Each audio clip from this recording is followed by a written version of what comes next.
Aux États-Unis, il y a fondamentalement deux types de comptes bancaires. Pour une société, il y a le business account, qui se traduit en français de diverses façons.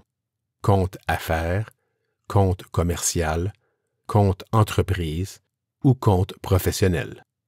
Pour un individu, il s'agit du personal account, qui se traduit en français de deux façons, compte individuel ou compte personnel. Un compte personnel peut être simple, avec un seul signataire, ou conjoint, avec deux signataires ou plus. Dans ce dernier cas, il est appelé joint account. Aussi bien dans le cas d'un business account que d'un personal account, il y a les mêmes variations. Dans les deux cas, on peut obtenir l'un ou l'autre des comptes suivants. Le premier type de compte, et sans doute le plus populaire, est le checking account, ou compte chèque. Ce type de compte ne rapporte aucun intérêt, sinon très peu. Il offre des services de base seulement. Par exemple, il faut généralement payer pour obtenir un chéquier. Des frais additionnels sont exigés s'il y a beaucoup d'activités dans le compte. Par exemple, des frais peuvent être exigés si plus de 10 chèques sont traités sur une base mensuelle. Une déclinaison du compte chèque, appelé Interest Bearing Checking Account, offre des intérêts qui varient selon le solde du compte.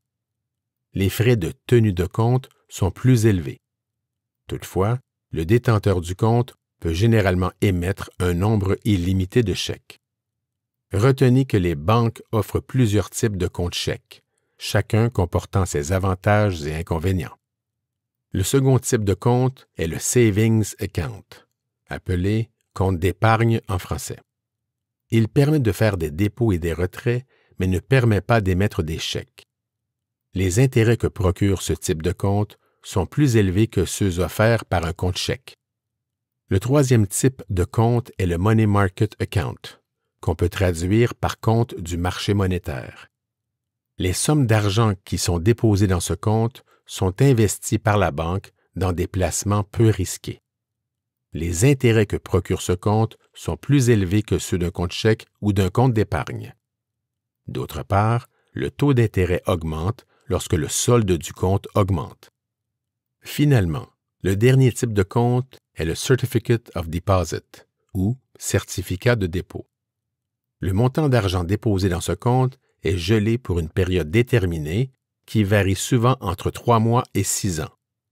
Le taux d'intérêt que procure ce type de compte est plus élevé.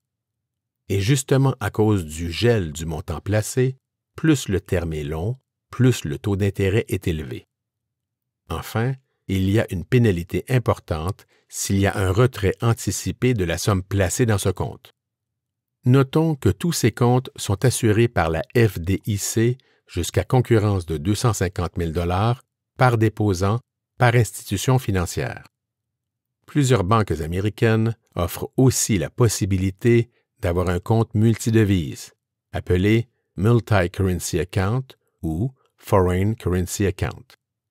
Toutefois, certaines banques exigent que les détenteurs d'un compte multidevises possèdent la citoyenneté américaine ou soient résidents américains. De plus, les frais mensuels exigés par les banques pour un compte multidevises sont généralement assez élevés. L'une des rares banques qui offre systématiquement des comptes multidevises est la Banque internationale HSBC. Toutefois, avec cette banque, vous ne pouvez normalement pas ouvrir un compte pour votre société américaine si cette dernière n'a pas une réelle place d'affaires physique aux États-Unis. Il y a une grande différence entre un compte bancaire américain et un compte bancaire étranger en devises américaines. En effet, le système de compensation bancaire américain est différent des systèmes de compensation bancaire étrangers. Par exemple, un chèque canadien émis en dollars américains est traité aux États-Unis comme un chèque étranger, avec les frais et délais additionnels que cela entraîne. C'est la raison pour laquelle il est toujours préférable d'ouvrir un compte bancaire aux États-Unis pour votre société américaine et non pas un compte bancaire en devise américaine dans votre pays de résidence.